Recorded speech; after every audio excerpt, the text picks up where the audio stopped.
Bismillahirrahmanirrahim. Assalamualaikum warahmatullahi wabarakatuh. Selamat malam para ibu hebat dan pembelajar di seluruh Indonesia. Bagaimana kabarnya? Semoga sehat selalu sekeluarga ya. Oke, terima kasih kepada para penyelenggara yang telah berkenan mengundang saya pada Kulwap malam hari ini. Dan juga saya mengucapkan terima kasih sebesar-besarnya kepada para ibu hebat yang sudah berkenan hadir dan mengikuti Kulwap pada malam hari ini. Saya sangat memberikan apresiasi setinggi-tingginya karena luar biasa banget ya antusiasmenya hingga terbentuk 8 grup WhatsApp. Wow, itu keren banget. Luar biasa. Oke, baik, pada malam hari ini kita akan membahas sebuah tema yang memang identik dengan emak-emak ya, yaitu emak-emak biasanya dijuluki tukang ngomel, tukang marah gitu ya. Semoga dengan mengikuti klub malam hari ini kita bisa mengubah image itu menjadi emak-emak yang penuh dengan kelembutan dan kesabaran gitu. Oke, kita mulai saja ya. Yuk. Bismillahirrahmanirrahim. Oke, kita mulai ya, yaitu mendidik anak agar minim marah. Nah, apakah sebenarnya ibu itu boleh marah ke anak? Boleh. Jadi seorang ibu tuh boleh kok marah ke anak, itu boleh, karena marah itu adalah hal yang wajar. Kita itu manusia biasa yang pasti pernah marah gitu. Sedangkan emosi itu juga nggak boleh dipendam. Kalau emosi itu dipendam, lama-lama dia itu kayak bom waktu, jadi akan meledak suatu saat nanti. Jadi emosi itu harus dialirkan dengan cara yang lebih elegan. Nah, yang nggak boleh apa? Yang nggak boleh itu adalah marah-marah. Jadi marah dengan marah-marah itu berbeda ya. Kalau marah itu sesuatu yang normal, dia hanya sesekali. Tapi kalau yang marah-marah itu nggak normal. Dia itu hampir setiap hari, terus penyebabnya itu hal sepele, nggak jelas, dan biasanya itu destruktif, suka mukul, mencubit, bentak, terus mecahin piring gitu. Jadi ada hal yang dirusak oleh si marah-marah ini gitu. Nah, yang lebih parah lagi kalau kita udah di tahap intermittent eksplosif. Nah, itu gangguan pada seseorang yang gagal mengontrol rasa marahnya dan cenderung bertindak kasar. Jadi, janganlah marah dengan alasan yang sepele gitu. Misalnya dengan hal yang sepele kayak misalnya itu wajar dilakukan oleh anak kecil, numpain air gitu misalnya, mainan listrik karena dia kan nggak tahu ya, terus mainan make up, mainan lipstick gitu kan, mereka masih belum paham. Jadi itu wajar dilakukan. Yang paling sering ya numpain air ya.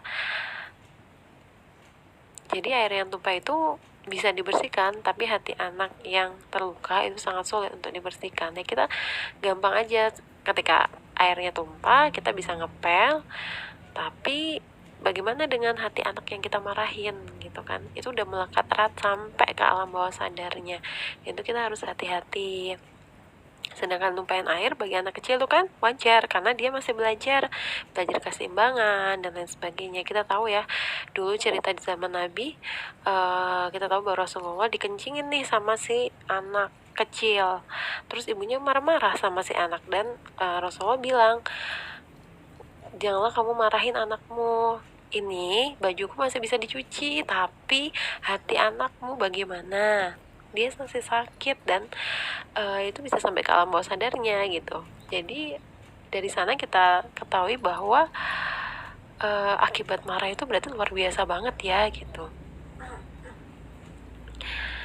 Apa aja sih gitu akibat marah? Kok sampai seorang Rasulullah aja itu nggak ngebolehin gitu ibu ini marahin anaknya.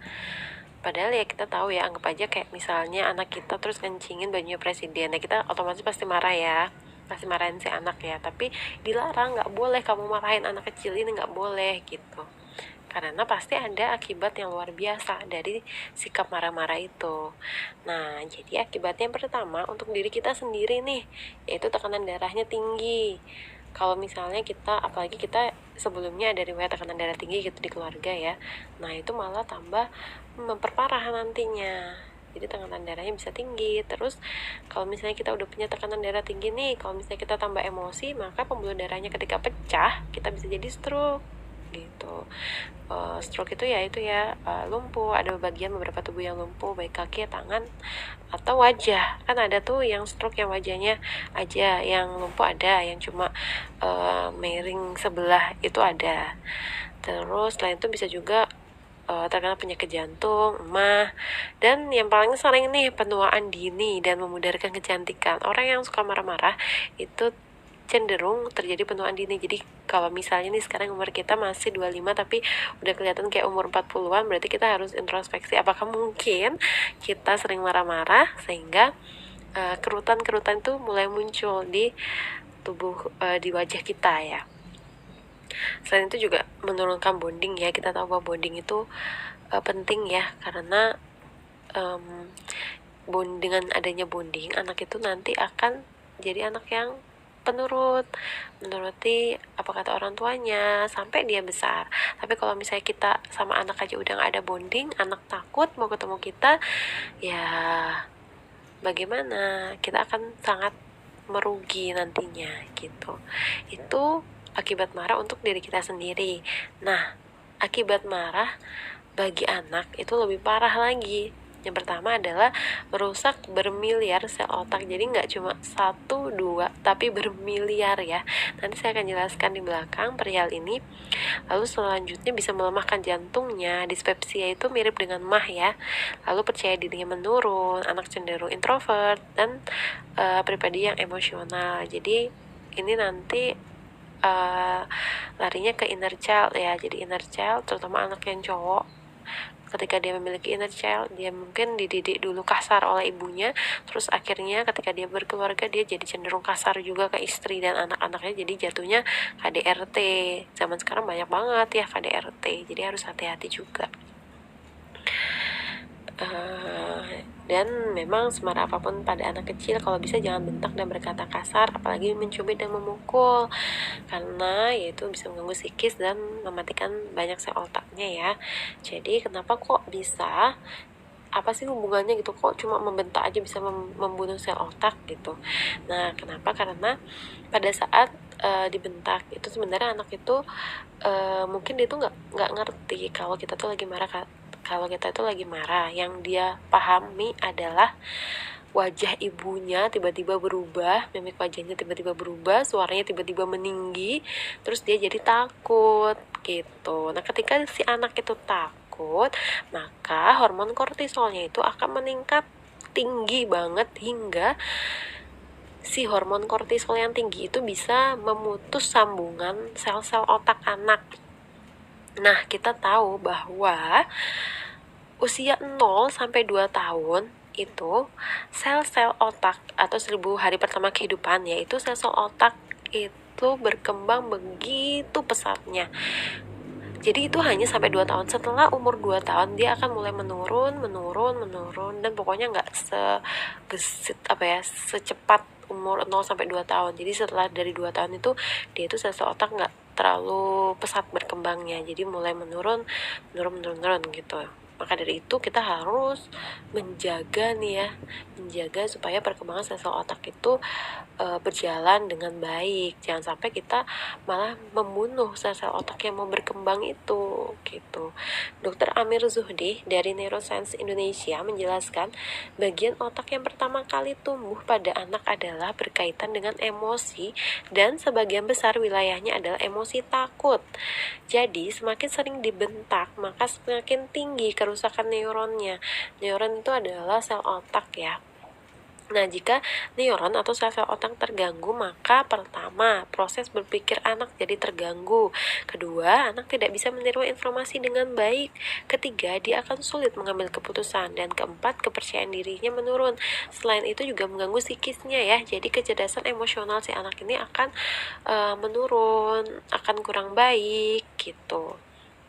Nah, serem kan ya, akibat marah tuh serem gitu. Jadi kalau misalnya mau marah ke anak tuh ingat, aduh kita jadi pembunuh sel otaknya. Jangan sampai kita menjadi ibu-ibu yang malah mencelakai anaknya sendiri gitu.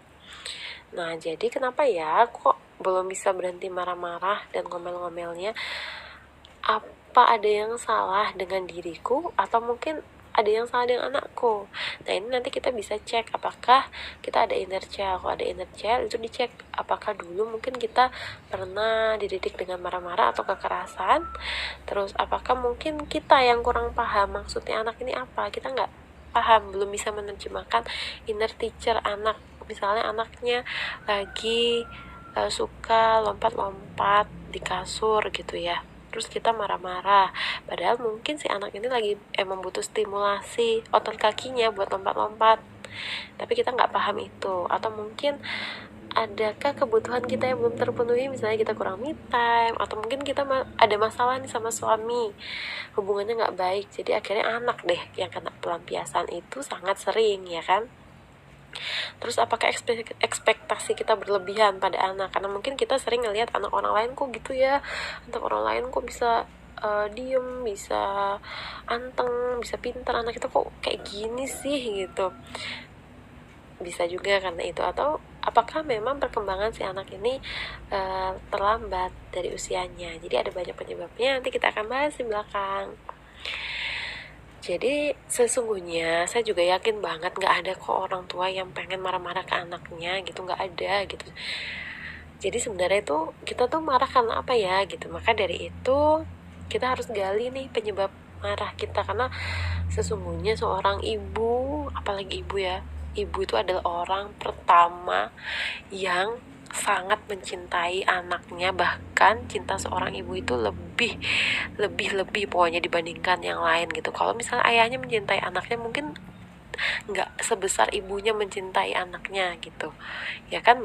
Terlihat aja kalau misalnya bapaknya marahin anaknya, pasti ibunya marah kan. Nah tapi ibunya suka marah-marah juga ke anaknya gitu. Nah itu kita harus gali dulu penyebabnya apa. Jadi bisa dari diri kita sendiri, mungkin kita capek, lapar, ngaruh banget ya, apalagi kalau misalnya kita capek, itu ngaruh banget ke emosi. PMS terutama ya, kalau yang lagi PMS udah kayak mulai ada tanduknya di atasnya. Terus inner child tuh ngaruh banget. Kalau dulu saya tipenya memang karena inner child, jadi kita harus tahu dulu ya, makanya kita tuh marahnya karena apa, jadi supaya kita bisa mengobati penyebabnya. Terus bisa juga kurang me time, kurang bisa menerjemahkan inner teacher, atau mungkin selain dari diri sendiri bisa juga dari orang lain. Sering ya kalau ini ya, misalnya kita ada masalah dengan suami, masalah dengan mertua, masalah di pekerjaan, atau iri dengan anak tetangga, bisa juga. Jadi kita marah dengan orang lain tapi akhirnya anak nih yang kena, karena ya memang kenapa sih kok kayak gitu ya, karena apa, karena gini, jadi anak itu kan kecil ya, tubuhnya tuh masih cimit-cimit, terus nggak ngelawan gitu, paling nangis doang kan, nggak ngelawan. Makanya kenapa anak itu adalah yang paling sering jadi pelampiasan kemarahan kita ya, karena itu. Padahal seandainya kita bisa berpikir lebih jernih, ya Allah kasihan ya, ini anakku masih kecil, masih badannya masih cimit-cimit, masih belum bisa tahan kalau misalnya aku cubit. Mungkin kalau misalnya kita marah ke suami gitu ya, suami kita pasti akan ngebales, mungkin ya, suami kita akan ngebalas, misalnya kita pukul, suami pasti akan balas pukul juga, walaupun mungkin nggak sesakit kita yang mukul, atau mungkin bisa lebih sakit. Tapi kalau kita mukul anak nggak akan ngebales pukulan kita. Pernah nggak kalau misalnya kita mukul anak terus anak mukul kita lagi? Jarang kan, bahkan mungkin tidak pernah. Yang ada dia hanya menangis gitu. Dan ketika dia menangis, seorang ibu ini pasti akan lebih geram ya. Aduh, aku pukul terus dia malah tambah nangis banget, sampai kenceng banget. Nah nanti kalau misalnya anak udah kesakitan, baru kita tobat, biasanya gitu kan. Nah ya itu karena anak itu nggak akan ngelawan kalau kita marahin. Terus juga tubuhnya masih kecil, masih cimit-cimit gitu ya, biasa masih lebih tidak lebih kuat dibandingkan kita, sehingga ya itu anak cenderung menjadi pelampiasan ketika kita marah, padahal penyebabnya orang lain, tapi anak yang kena itu sering sekali terjadi. Lalu penyebab yang ketiga mungkin bisa dari anaknya sendiri, misalnya GTM lah, ini paling sering banget ya, gemes banget kalau anak GTM. Sebenarnya tuh kalau GTM tuh karena khawatir, kitanya tuh khawatir aja gitu, khawatirnya banyak, khawatir nanti dibilang anaknya kurus, khawatir nanti pertumbuhan dan perkembangannya nggak normal, khawatir stunting, banyak banget khawatir yang berlebihan. Akhirnya kita jadi emosi nih ketika anak GTM, padahal bisa jadi anaknya lagi sakit.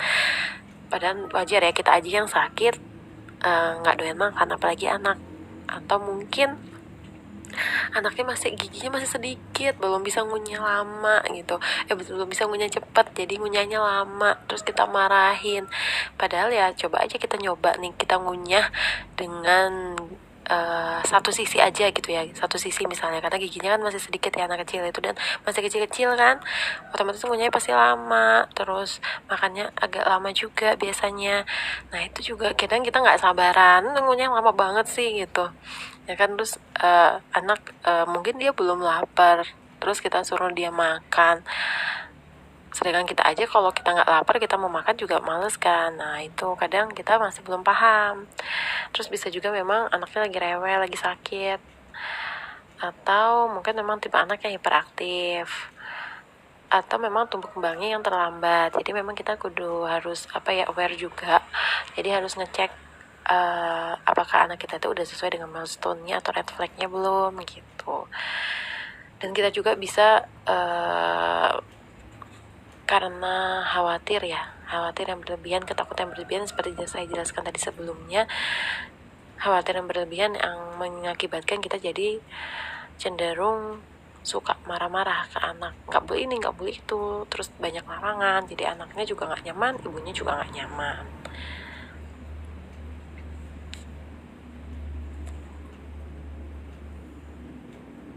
Selanjutnya adalah kita akan membahas bagaimana mengatasi emosi saat di muka umum. Nah, ini lebih complicated ya dibandingkan dengan yang settingannya di rumah. Kalau di muka umum tuh ada banyak orang-orang yang tidak berempati, orang-orang yang memandang dengan sinis, orang-orang yang merasa sok terganggu gitu ya, orang-orang yang belum pernah merasakan, atau mungkin yang merasa lebih berpengalaman. Nah, orang-orang yang seperti itu kita pasti akan menemui itu, orang-orang yang seperti itu, entah itu di mall, di pesawat, terutama ya. Kalau di pesawat kan padahal wajar ya, kalau di pesawat kan anak itu telinganya kan pasti nggak nyaman ya, kita aja nggak nyaman gitu, apalagi anak telinganya pasti nggak nyaman dan rewel, itu pasti wajar banget. Oke, jadi kita akan bahas gimana sih caranya. Nah, yang pertama banget adalah orang tua harus tetap tenang. Gimana caranya tenang? Yang tadi ya, SBB, kalau nggak bisa ya butterfly hug. Butterfly hug itu biasanya membantu sih. Tapi kalau misalnya nggak sempet, yang penting kita tuh harus tenang gitu. Kita tuh nggak terpancing emosi dan tidak terpancing dengan mata-mata yang sinis melihat kita. Kalau misalnya ada orang yang sinis melihat kita, kita liatin lagi, kita pelototin lagi lebih sinis. Jadi pokoknya kita jangan sampai terpancing sama mereka gitu. Terus bawa anak menjauh, itu yang paling penting sih. Kalau misalnya kayak di mall ya mungkin dibawa ke basement gitu ya, misalnya dibawa ke mobil atau ke kamar mandi, pokoknya ke tempat yang lebih sepi. Bawa anak menjauh itu supaya kitanya juga tenang, anaknya juga nyaman. Lalu kalau misalnya tantrum, ini sebenarnya ada bahasanya sendiri ya. Jadi dia masuk ke manajemen emosi anak nanti. Nah, saya jelaskan sedikit aja. Jadi kalau misalnya tantrum kayak nangis gitu misalnya anaknya, biarkan anak nangis beberapa menit. Jadi jangan dipukul, jangan dibentak, karena akan semakin menjadi nangisnya. Nanti bukan jadi semakin diam, bukan ya. Jadi malah akan semakin nangis kalau misalnya kita tambah marahin. Jadi makanya 3T katanya kalau misalnya kita tantrum itu 3T. Terima, terus tunda, terus temani. Terima, temani, tunda gitu. Jadi terima perasaan anak, validasi perasaan anak. Kenapa kamu sebel ya gara-gara mama nggak ngasih kamu beli mainan? Ya udah, nggak apa-apa, kamu boleh sebel, kamu boleh nangis, ini mama temenin nangisnya, mau dipeluk nggak gitu. Saya kasih kunci ya. Jadi pelukan itu sangat berpengaruh bagi anak maupun bagi kita. Saya sekarang ada di tahap ketika anak saya nangis dipeluk aja udah selesai gitu. Itu melalui tahap yang panjang banget gitu ya. Jadi pelukan itu luar biasa banget. Dulu saya tuh walaupun nangis pasti saya peluk sini, atau enggak dirangkul, minimal dirangkul, karena pelukan itu kan skin to skin ya, itu bisa meningkatkan ketenangan dalam diri kita dan menurunkan hormon stres ternyata. Sehingga kenapa saya sarankan, jadi kalau misalnya di muka umum gitu ya, langsung dipeluk anaknya juga nggak apa-apa, karena itu kita nyaman, anaknya juga nyaman. Itu bisa sama-sama turun hormon stresnya gitu. Terus setelah divalidasi nih perasaan anak, kan pertama kita terima ya, kita harus terima atau validasi perasaan anak.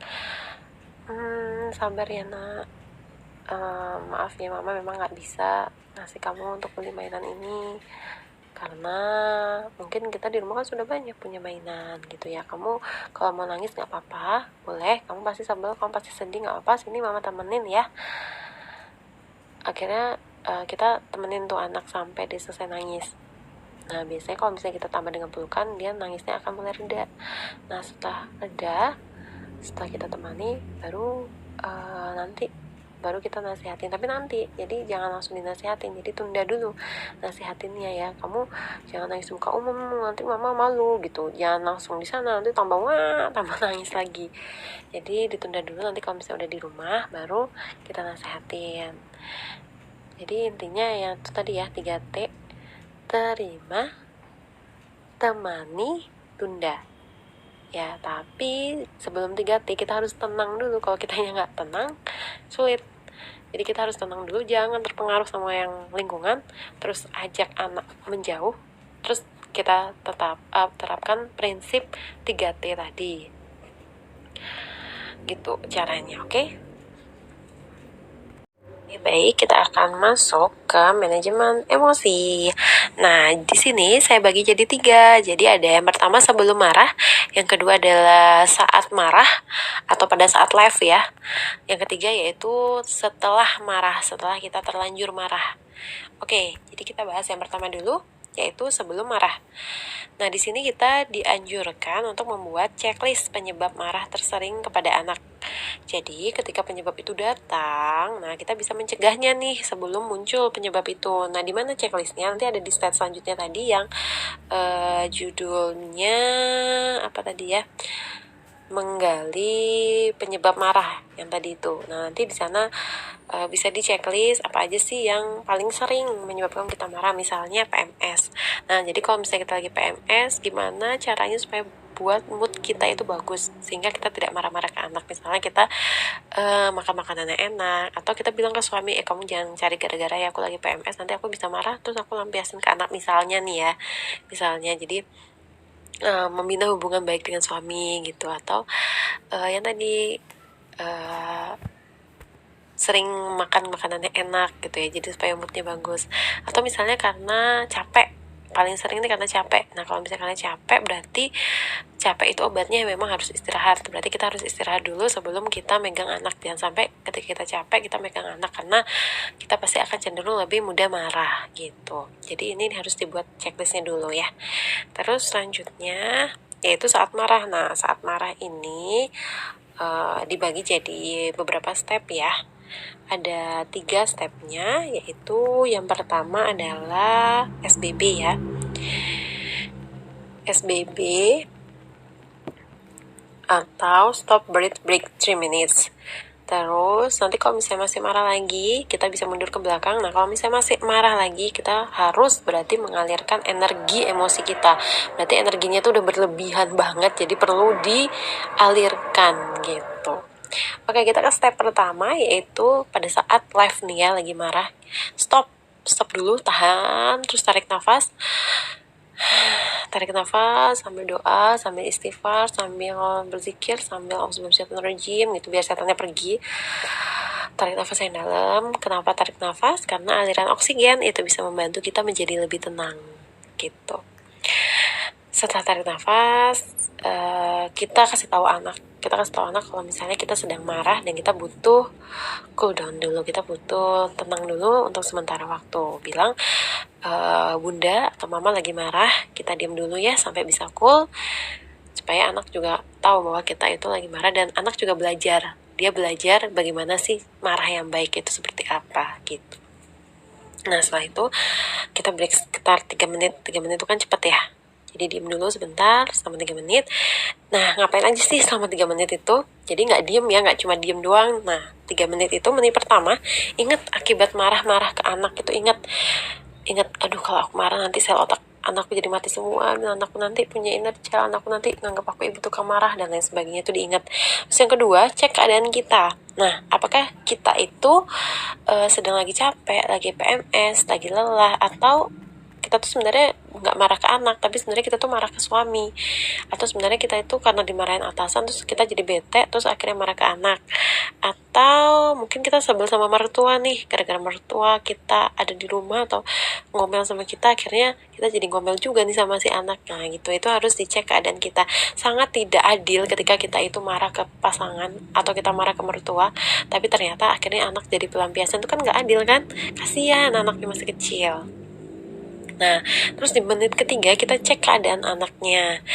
Nah, sebenarnya, aduh anak ini kenapa sih? Sebenarnya dia butuh apa sih gitu? Kok dia nggak mau nurut ya? Kok dia susah banget gitu? Nah, kalau sudah kayak gitu, kita cek, oh misalnya kita marah ke anak karena dia GTM gitu. Kita cek, kenapa sih anak ini kok GTM? Kenapa ya? Apa sih yang sebenarnya dia butuhkan? Apa yang kurang dari aku gitu? Atau mungkin yaitu kayak tadi anaknya lompat-lompat. Sebenarnya anak ini butuh apa sih? Oh mungkin dia butuh lompat-lompat, butuh stimulasi di otot kakinya sehingga dia harus nih lompat-lompat. Dia nggak bisa kalau nggak lompat-lompat, dia harus lompat-lompat gitu. Oh berarti dia kita fasilitasi dengan lompat-lompat di taman atau lompat-lompat di karpet supaya nggak lompat-lompat di kasur gitu ya misalnya. Atau mungkin apakah anak kita ini perkembangannya telat, nah gitu. Jadi kita cek keadaan anak. Nah setelah itu kalau misalnya kita masih belum bisa tenang gitu ya dengan SPB, kita udah stop, break, ternyata belum tenang. Tapi biasanya sih di menit pertama aja, karena kita udah ingat akibat marah ke anak, seharusnya nih ya kita udah mulai bisa agak menurunkan sedikit emosi kita, nggak semarah sebelumnya, karena kita takut, pasti kita takut kan ya anak kita nanti jadi kepribadiannya nggak bagus, emosionalnya jadi rendah. Kita pasti ada ketakutan, sehingga setidaknya itu kita yang tadinya nggak sadar itu bisa sedikit menyadarkan kita bahwa marah itu nggak baik gitu.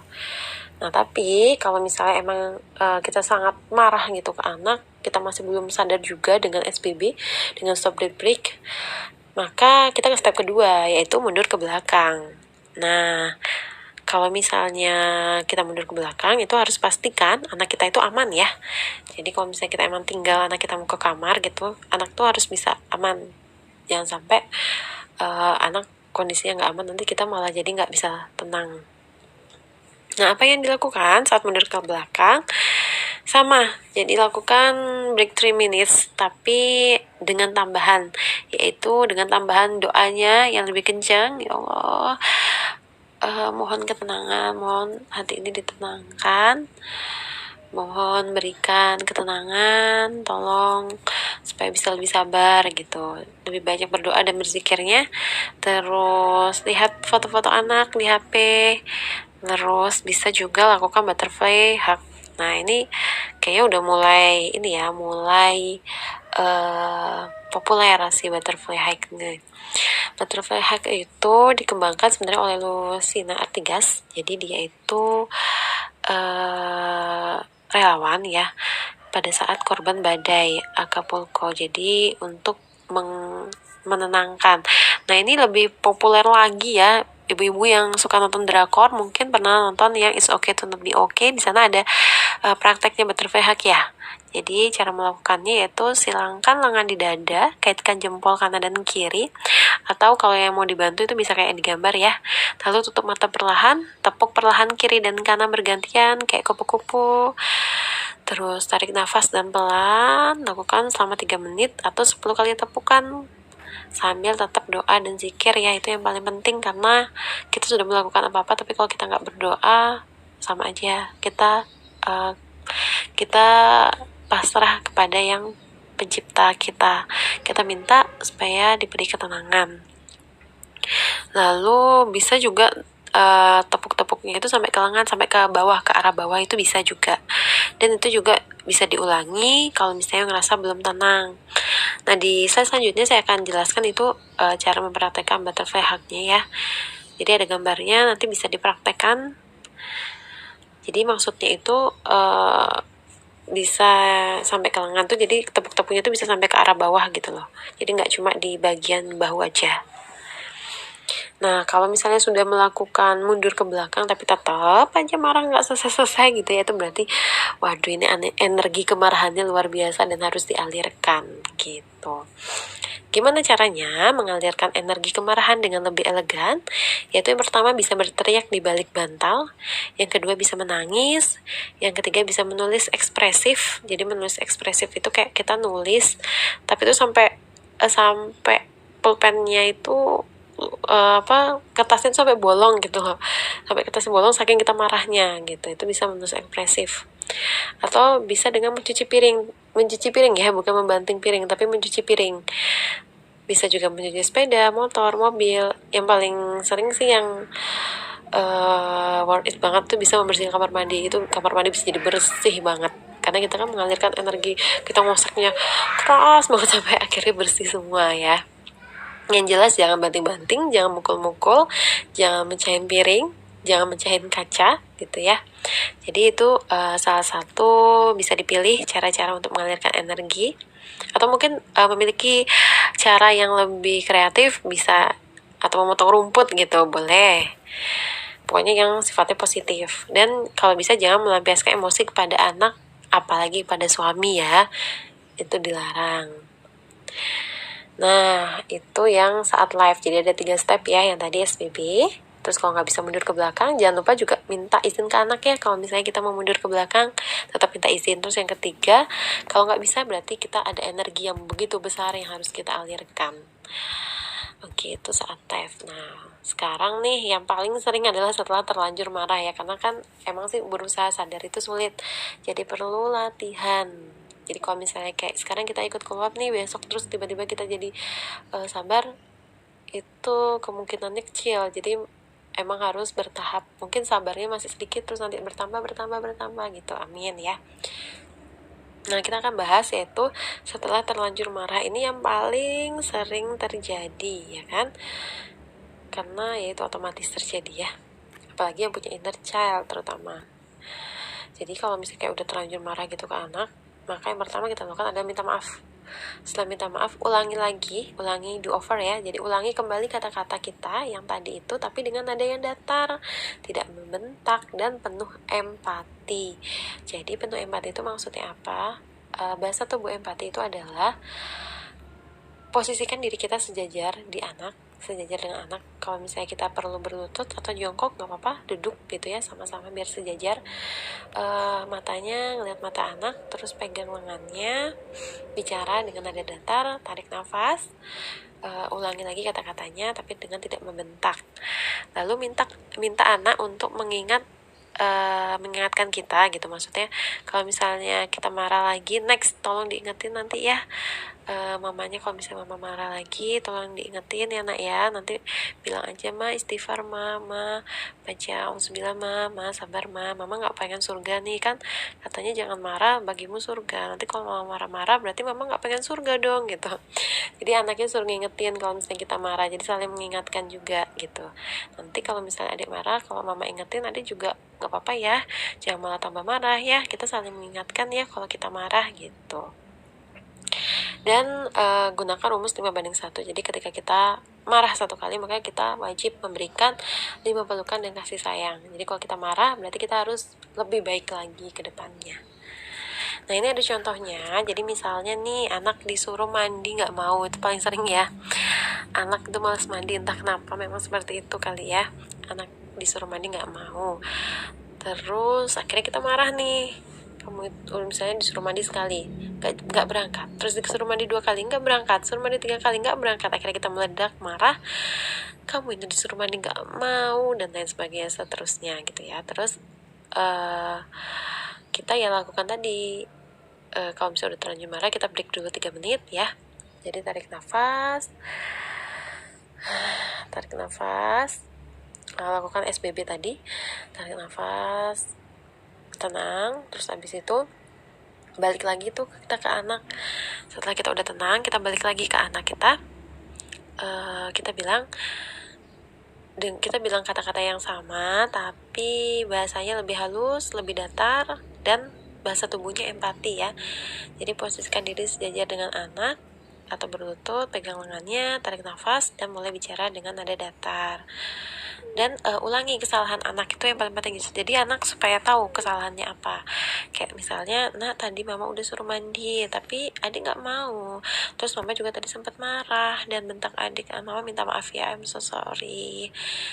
Oke, sekarang mama ulangi lagi ya nak ya. Adik mau mandi sama mainan mobil apa saya mainan bus? Atau mungkin adik mau main busa? Atau mau main mandi sambil berendam dulu? Boleh. Gimana? Gitu. Jadi pada saat kita tadi yang break 3 menit itu kita juga mikir ya gimana caranya supaya si anak nih, kan pada saat kita cek keadaan anak, gimana sih caranya supaya anak nih mau mandi gitu. Jadi kita tawarkan hal-hal yang lebih menarik gitu. Lebih banyaklah memberikan pilihan, karena kalau misalnya anak itu disuruh, itu kadang memang dia males gitu. Tapi kalau misalnya dia diberi pilihan, pasti biasanya dia akan lebih cenderung tertarik gitu. Kayak ya mandi, misalnya mau mandi sama ember apa, ember warna pink apa ember warna biru, mau mainan sama mainan mobil atau mau sama mainan bebek gitu, biasanya dia akan lebih tertarik. Nah itu kalau misalnya terlanjur marah, yaitu ya tadi pada prinsipnya kita harus tenang dulu. Terus jangan lupa minta maaf ke anak ya. Minta maaf ke anak, ulangi lagi kembali kata-kata kita, tapi pas diulangi itu kasih tahu kesalahannya dia apa, supaya dia juga tahu salahnya apa. Setelah kita ulangi kata-katanya, dan kita beri pilihan dengan yang lebih menarik gitu. Oke, selanjutnya bahasan yang terakhir yaitu yang inner child. Jadi sini sebenarnya ada kelasnya juga sendiri ya. Jadi tantrum itu ada kelasnya sendiri. Manajemen emosi anak, inner child itu ada kelasnya sendiri. Cuma nanti saya akan bahas intinya aja yang sekiranya mungkin dibutuhkan gitu ya. Jadi kita akan bahas sedikit tentang inner child. Nah, apa sih inner child itu? Kebetulan saya memang dulu itu penyebab suka marah-marahnya karena inner child gitu. Jadi bagi ibu-ibu yang mungkin punya inner child, nanti mungkin bisa belajar sedikit dari slide-nya ya. Saya jelaskan sedikit. Jadi inner child itu adalah luka pengasuhan masa lalu. Dia itu sisi kepribadian seseorang yang terbentuk dari pengalaman masa kecilnya. Jadi misalnya gini, kita dulu suka dimarahin sama orang tua kita. Nah itu tuh nempel, sosok itu tuh nempel, sosok anak kecil yang dimarahin itu tuh masih ada sampai kita dewasa. Itu dia bersembunyi di alam bawah sadar, dan dia tuh muncul lagi ketika kita udah berkeluarga. Makanya dulu saya tuh bingung, perasaan dulu waktu SMP, SMA, kuliah kayaknya bisa sabar-sabar aja. Bahkan orang mesti gak akan percaya gitu kalau misalnya ketika saya berkeluarga saya bisa semarah ini ke anak itu. Karena memang si inner child ini munculnya ketika kita berkeluarga, ketika ada situasi yang sama dengan child sebelumnya gitu, dengan kenangan masa lalu sebelumnya. Nah kan kalau misalnya dulu kan ada anak, bapak, ibu. Nah dia tuh munculnya ya pas pada saat kita berkeluarga gini, ada suami, istri, anak, bapak, ibu. Akhirnya dia muncul, dia mulai kumat gitu, kambuh lagi lah si inner child ini gitu. Makanya jangan bingung ya, jadi kenapa kita kok tiba-tiba suka marah-marah. Maka kita harus cek nih, apakah kita mungkin punya luka pengasuhan masa lalu. Kalau kita punya, berarti kita harus disembuhkan ini. Jadi jangan dipendem ya, kalau punya inner child jangan dipendem terus berusaha untuk melupakan, tidak, tapi dia dipanggil lagi untuk disembuhkan gitu pada prinsipnya ya. Nah gimana sih cara menyembuhkan inner child itu? Yang pertama ada 2 caranya. Jadi yang pertama kita harus buat time travel. Jadi kita sempatkan waktu perharinya untuk menyembuhkan si inner child itu. Nah kita buat nih apa aja peristiwa masa lalu yang menyakitkan bagi kita. Misalnya di usia sekian, atau misalnya nggak hafal usianya nggak apa-apa ditulis aja. Dulu aku pernah diceburin ke air, ke kolam atau ke bak mandi, dicelup-celupin kepalaku gara-gara aku numpahin air gitu misalnya. Atau aku pernah dipukul pakai sapu gara-gara aku nggak mau belajar. Terus aku pernah mendapat pelecehan seksual dari seseorang misalnya di usia aku sekian gitu. Nggak apa-apa, itu ditulis aja. Nah nanti misalnya kan udah ada 3 list nih ya, ada 3 item. Nah nanti kita niatkan nih setiap hari atau ketika kita lagi slow gitu atau kita lagi punya waktu ya untuk menyembuhkan inner child, tapi memang harus disempatkan, karena kalau nggak disempatkan ya dia bakal gitu terus, nggak sembuh-sembuh gitu. Jadi disempatkan, misalnya hari ini aku berniat untuk menyembuhkan inner childku yang pertama ini. Terus udah disempatkan yang pertama ya, niatin buat nyembuhin si IC yang pertama. Kita tarik nafas yang dalam sambil berdoa, berdoa sama Allah supaya diberi ketenangan, supaya disembuhkan gitu. Terus kita ingat peristiwa tadi, satu peristiwa yang tadi itu yang kita emang niatin buat disembuhin. Bayangkan diri kita itu pada saat kecil tuh dibayangin, diulang lagi tuh masa lalunya, itu diulang lagi. Nah, tapi bedanya di sana ada diri kita yang dewasa ya, diri kita yang dewasa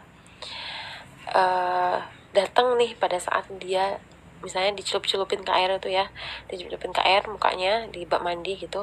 Si diri kita yang dewasa ini datang ke si anak kecil itu, bilang ya, kita berempati ya. Sebelumnya kita harus merasakan bagaimana sakitnya waktu itu kita pada saat dicelup-celupin itu, gimana perasaannya, sedih, mau marah, kesel, terus sebel, apalah itu, kita merasakan itu. Lalu kita, si diri kita yang dewasa ini datang berempati dengan si anak kecil ini, katakan ke si anak kecil itu, kamu nggak salah kok, kamu nggak malu, kamu nggak sendirian, aku sekarang ada bersamamu, tenang, aku tahu apa yang kamu rasakan itu pasti menyakitkan sekali. Maafin ya, maafin orang tuamu, mungkin dia nggak paham, mungkin dia belum ngerti, mungkin dia lagi ada masalah dengan orang lain, tapi akhirnya kamu yang kena. Jadi kamu maafin ya, bagaimanapun dia adalah orang tuamu, jasanya, kebaikannya itu jauh lebih banyak daripada apa yang dia lakukan padamu hari ini gitu. Jadi maafin ya, kamu sekarang udah punya aku, kamu bisa cerita apa yang kamu rasakan, aku akan dengerin. Atau kamu mau beli apa, pokoknya dihibur gitu, dihibur, terus diberi motivasi kalimat-kalimat positif. Dan jangan lupa yang paling penting adalah harus memaafkan, karena memaafkan itu penting ya, memaafkan, ikhlas gitu, bener-bener ikhlas. Kalau kita ikhlas banget memaafkan, maka insya Allah akan selesai nih, insya Allah akan sembuh gitu. Tapi kalau misalnya kayak kita masih belum bisa memaafkan, maka ulangi lagi sampai kita bisa memaafkan gitu ya. Kita harus terima peristiwa itu, lalu maafkan, dan peluk si inner child ini. Kita beri motivasi, kita beri kalimat-kalimat positif gitu. Kita tenangkan, kalau perlu kita tepuk-tepuk diri kita sendiri, tarik nafas sampai tetap tarik nafas. Nah kalau misalnya kita udah, ternyata kita nangis gitu, kita sedih, ya udah nggak apa-apa, berarti kita sudah mengalirkan emosi kita pada saat itu ya. Mungkin kita belum bisa mengalirkan emosi, tapi sekarang kita bisa mengalirkan emosi kita. Nah itu perlu dilatih ya, kayak gitu. Itu cara yang pertama. Cara yang kedua yaitu dengan menulis. Jadi tulis misalnya, sama, intinya tuh sama. Jadi ingat peristiwa masa lalu itu, terus ditulis tapi dalam bentuk tulisan. Kita bercakap-cakap dengan si inner child itu, kamu kenapa ya, misalnya tangan kirinya jadi inner child, tangan kanan jadi diri kita yang sekarang. Intinya sih pada prinsipnya sama ya, cuma caranya aja yang berbeda. Nanti bisa dibaca di slide. Nah, sebenarnya sih nggak hanya dengan menulis dan mengingat yang kayak sebelum cara pertama, bisa juga dengan gambar, dengan puisi. Pokoknya itu bisa dipilih cara-cara yang sesuai dengan diri kita. Ini bagi yang punya inner child ya.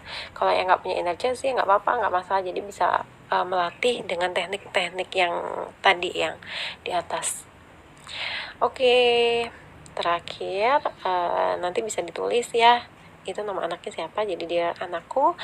Maafin ya karena selama ini sudah sering marah, membentak, atau mencubit. Tapi setelah ini insya Allah ibu atau ayah tidak akan lagi mengulanginya. Ibu atau ayah akan berusaha dan terus berusaha. Percayalah kami sangat sayang sama kamu nak. Percayalah bahwa kemarahan ibu itu bukan benar-benar dari seorang ibu. Karena seorang ibu tidak mungkin akan marah kepada anaknya karena cintanya yang begitu luar biasa kepada anaknya. Oke, gitu aja. Semoga bermanfaat. Sekali lagi saya katakan bahwa ini adalah sebuah proses ya. Jadi jangan menyerah. Kalau misalnya belum bisa, bersabar. Besoknya lagi berusaha lagi. Belum bisa besoknya lagi berusaha lagi ya. Jadi tetap berusaha supaya kita bisa menjadi pribadi yang lebih baik lagi. Oke, selanjutnya ada tips ya. Resolusi kita, tips membangun kebiasaan baru minim marah, yaitu yang pertama ubah mindset, turunkan ekspektasi ke anak. Jadi kalau misalnya nih kita sering ngelihat ibu-ibu yang mungkin anaknya udah jago-jago ya, kita jangan iri, kita jangan menforsir anak kita untuk bisa seperti mereka, karena setiap anak itu kok unik, setiap anak itu berbeda, setiap anak itu memiliki periode sensitifnya yang berbeda-beda gitu. Mungkin anak A lebih cepat bicaranya, mungkin anak kita bicaranya agak lambat tapi motoriknya lebih cepat gitu. Jadi setiap anak itu beda-beda, jadi nggak bisa disamain. Kalau misalnya ternyata postingannya di sosial media itu ada yang toksik banget gitu, ada yang menurut kita aduh kayaknya kok kalau aku ngelihat postingannya dia aku jadi suka marah-marah ya ke anakku, nggak apa-apa, kita mute aja. Kalau misalnya kita nggak enak ngeblok dia, ya udah kita di mute, kan itu sekarang udah bisa di mute ya, atau kita unfollow juga nggak apa-apa gitu. Jadi kita berhak menentukan diri kita itu seperti apa. Jadi kita jangan tergantung pada orang lain dan jangan berkiblat pada orang lain. Lalu yang kedua adalah pahami tumbuh kembang anak kita, pahami inner teacher-nya. Jadi saat anak kita itu berulah, buang pikiran kita jauh-jauh, anak ini nggak bisa diatur, anak ini banyak tingkahnya dan lain-lain. Buang pikiran negatif kita ke anak, ganti dengan pikiran sebenarnya apa sih yang anak ini butuhkan, anak ini butuh apa sih, butuh fasilitas apa sih, sebenarnya maunya dia tuh apa sih gitu. Kita butuh, anak ini butuh batasan atau butuh di support gitu. Terus stimulasi apa sih yang harus aku fasilitasi, yang harus aku berikan kepada anak gitu.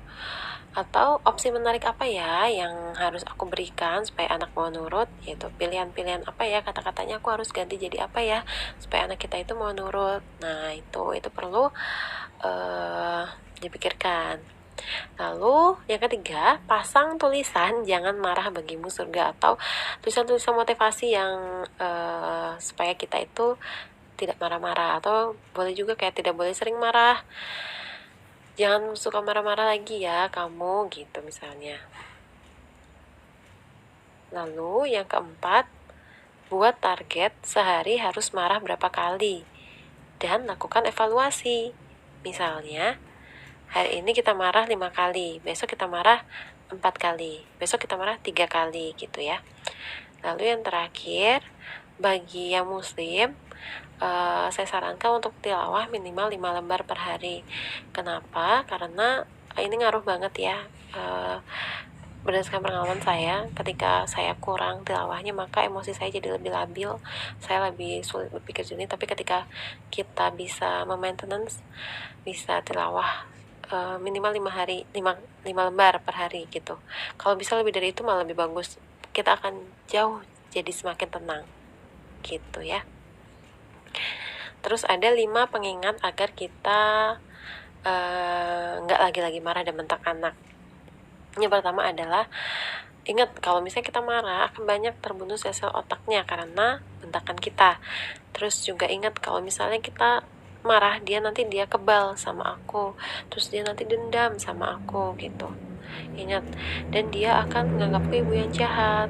Lalu ingat juga kalau misalnya kita lagi marah, nanti anak nurut ke aku cuma gara-gara takut, bukan karena kesadaran dirinya, atau mungkin nanti akan hilang rasa percaya dirinya. Jadi kalau kita mau marah bisa diingat kelima hal ini ya.